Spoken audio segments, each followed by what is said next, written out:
Hello there, this is Combat Painter, and this is Combat Painter TV, 101 ways to paint a 28mm model.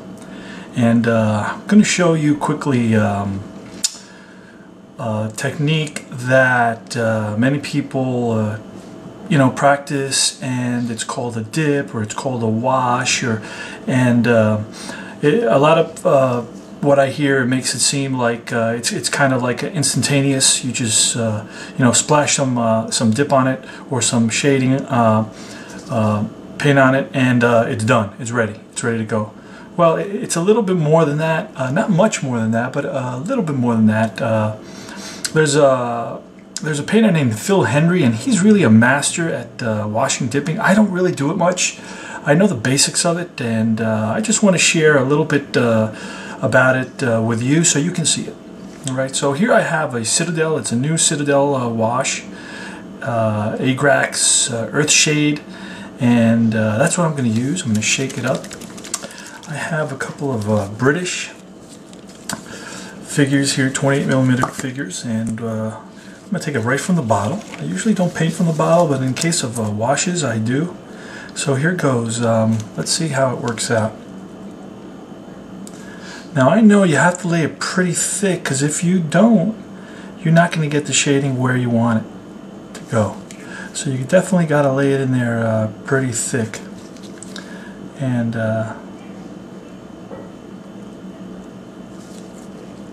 I'm going to avoid most of the equipment. I don't like to do certain colors with dark brown, because all it does is kind of make it look dirty. For some colors, especially like a dark green, I rather use a black. But for anything in the earth tone, I'll definitely use a dark brown. Here it is. I'm getting in there pretty thick there. Okay, let's go around the figure. Let's turn it upside down. This figure was done with a base coat. The base coat I used is right here, and let's look at that. It's called Steel Legion something or other. Kind of rubbed off. Oh, Drab. Steel Legion Drab. Also by Citadel. The store where I go in the city carries only Citadel paint. So, alright. Now, what I'm going to do, the next step, okay, I can't really leave it like that, because as you see, let me see if I can get the camera a little bit closer. As you see, a lot of the shading has gone into and pooled in certain spots, and I definitely don't want big pools to dry of this varnish / paint. Now, you can make your own. A lot of people do, and that's great. And but a lot of people, what they don't realize is that you have to have enough varnish in there, or a flow enhancer, because if you don't, what happens is the paint and water mixture just sticks to just the surface of the figure, and it really makes it look pretty ugly. Personally I don't like that look. I like if you have enough varnish in there, it kind of flows into. So I'm going to find the raised flat areas, and I'm going to try to just take it off there. Okay, the raised flat areas, and just leave it in the crevices and the deep recesses. And you can see how I'm doing that. Now, if you see that there's an area that probably needs a little bit more, I go back in there and I'll fill it in. Okay. And if you look at some of Phil Hendrie's work, he's really amazing. I mean, he's really got it down to a science. It's definitely, it's really a great way to paint, but it's time consuming. So if you want a really nice job, it takes time. Now what I'm going to do is, after this is all dried up, I'm going to go back and I'm going to highlight and shade, or highlight the raised areas that I pick out to really improve this figure a little bit further. But there it is pretty much. But like I said, it's not instantaneous. You got to go over it. You got to find spots that you may have missed. You got to fill them out again, or fill them in again. And you can't be stingy with this stuff. You have to really back up a little bit on this.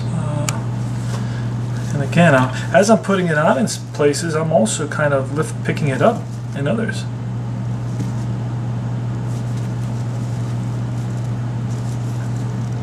I know there's a whole area back here that hasn't been shaded.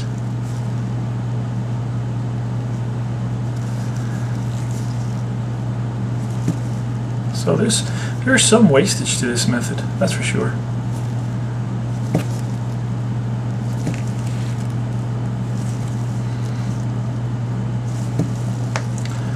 Alright, well, there you go, pretty much.